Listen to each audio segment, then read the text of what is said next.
আসসালামু আলাইকুম। আজকে আমি বানাবো কালো জাম।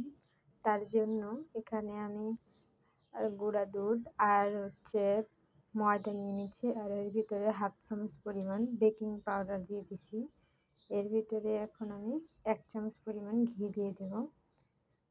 দেওয়ার পরে এটা আমি ভালোভাবে মিশিয়ে নেব, যাতে সবগুলো উপকরণ ভালোভাবে মিশে যায়। এটা আমি ভালোভাবে মেখে নেব।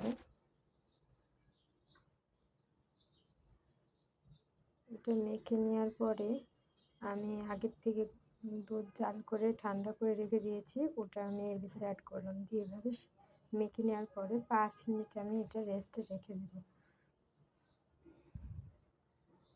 5 মিনিট পর আমি আবারও চলে আসলাম। এবার আমি মিষ্টির ডোগুলো তৈরি করে নেব। আমি হাতে নিয়েছি, দেখেন এটা কত সুন্দর শক্ত হয়েছে। আর এই যে কত সুন্দর বড় বড় মিষ্টির গোলা তৈরি করেছি, সবগুলোই কিন্তু আমি তৈরি করে ফেলেছি। কত বড়, কত সুন্দর হয়েছে দেখেন। এরপর আমি একটা কড়াই তেল দিয়ে দিয়েছি মিষ্টিগুলো ভেজে নেব তার জন্য। এটা এবার আমি অনেক জাল দিয়ে তেল দেওয়া যাবে না, এগুলাতে দেওয়া যাবে না। এটা জাল একদম মিডিয়ামে রেখে এভাবে ভাজতে হবে। যে আমার এগুলো সম্পূর্ণ ভাজা হয়ে গেছে। এবার এভাবে আমি মিষ্টির শিরাটা তৈরি করে নেব। তার জন্য এর ভিতরে 2টা এলাচ দিয়ে দিয়েছি এবং চিনি অ্যাড করলাম, করে এটা ভালো করে মিষ্টির শিরাটা তৈরি করে নেব। ভালোভাবে নেড়ে চেড়ে এটা ফোটা পর্যন্ত অপেক্ষা করব।